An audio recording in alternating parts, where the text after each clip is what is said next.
What is up, YouTube? Welcome back to another video. Happy Thursday. Happy beginning of the month era. Today, as promised, it's kind of late overdue, but I finally got everything in. I got everything on for this car. So I got the steering rack, got the new injector seals, so I'm gonna replace those, and also I got the whole front mount intercooler piping, all that E85 stuff, all that good stuff to put on this. He already had fuel rails, but we just added more to it, so he got some more reliable power. As far as this build, I believe he has a M45 built short block with the stock heads. So pretty much like what I have. Pretty much done the same thing. So I was trying to push it a little bit over 400. Like I said, he currently has a COP 20G as well, so he'll be pushing around 430, 440, somewhere around there. Oh, hold on. So first things first, what I'm gonna do is get started is do the steering racks. I'm gonna put you guys on a time lapse. It's not that hard to do. So what I'm gonna do is literally unlock these, take this one out. This thing's a 19, punch it out. Same thing on the other side, and then I gotta take off the cradle looking thing down here. So this bottom piece right here, this comes off. It's just a bunch of 14s and 12s and whatnot. So take all that off. The sway bar, these ones, just kind of let it hang. Two lines right here, disconnect them from here, disconnect them from there, and then the intermediate shaft, you gotta take that off from where it connects to the rack, and then just kind of take it off completely, falls off. So once you take that off, then I'm gonna throw this one in. Also had him get the white line bushing to make it a little stiffer. So since I'm already in there, I might as well get the bushings just to make it a little better. So anyways, that's pretty much about it. Let's get started.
This is the next day. I'm just about done.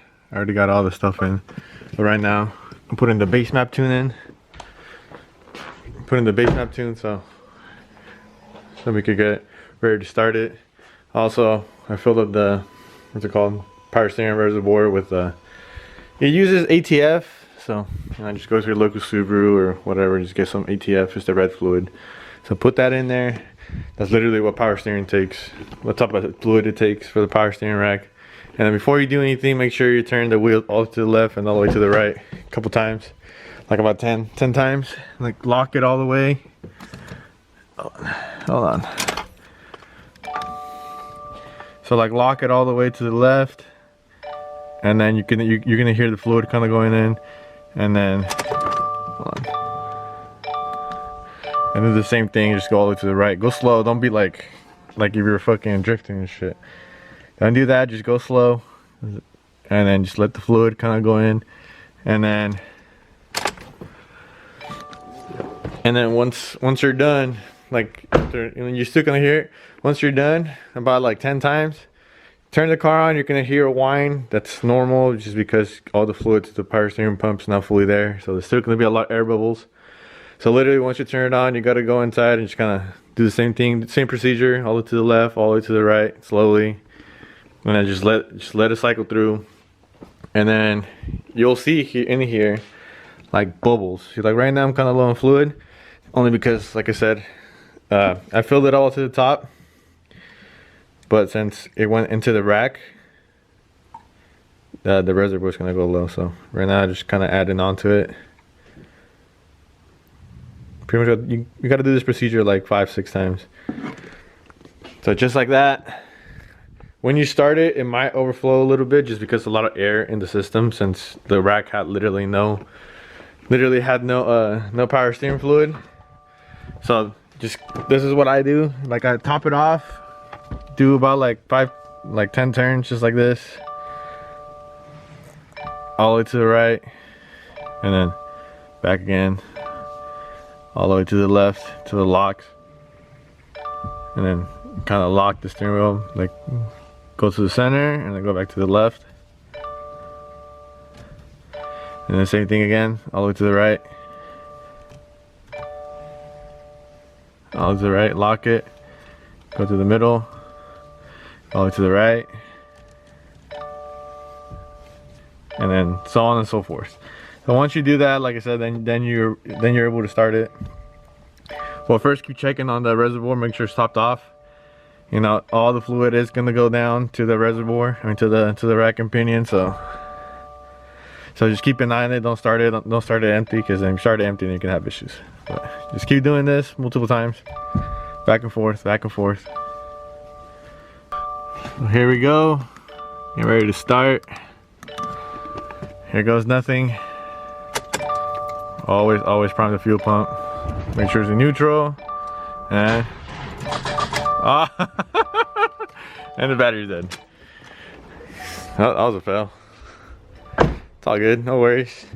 Let me hook this battery jumper on, and then we'll do it again. All right, round 2. Hopefully this works. Remember, fuel pump. And then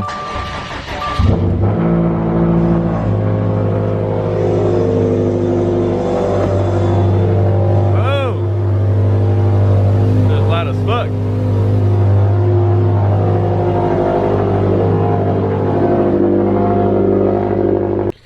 Alright, so the car's pretty much done. I just took it to Chevy to do an alignment on it, so now it's pretty solid.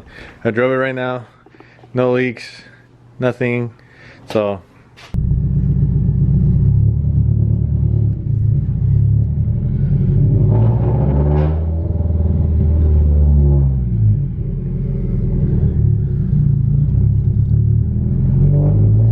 can't really step on it because space snap to it, but it's just, I don't know if you can hear this, but you can hear that fucking turbo spool hella loud.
What is up, guys? And it's kind of a day late, but now I gotta close this video out for you guys. Hope you guys enjoyed it. Hope you guys like this little time-lapse install video of, my buddy's car getting out the full bolt-ons, all the gap sauce, this upcoming week I might only have one video or maybe two, I don't know. I'm still trying to figure out what I'm gonna do for this upcoming week on videos. I know Tune Day is March 22nd, so I'm excited for that. I know after seeing Peterbilt's YouTube channel on when he got dyno, I'm just fucking stoked. I know I'm not gonna make no 1,000 horsepower, but just getting tuned in general, especially because I got something big coming up. Hopefully it's here by the end of the week, but if it's not, then oh well, I'll wait until it actually comes. But you guys will see what I got. Some of you guys may know what I got already, but for me talking, I hope you guys, like I said, I hope you guys really did enjoy this video. Give it a thumbs up if you guys liked it. Comment if you guys wanna see anything. You want me to go like in full detail how to do things, or just literally comments anything you guys want to see. Also comment down below what do you guys think I got. It's just for my car. I'm actually about to go home and take it off right now, so I could go sell mine and get the other part. That's enough for me talking for this time, so catch you guys in the next one. Peace out.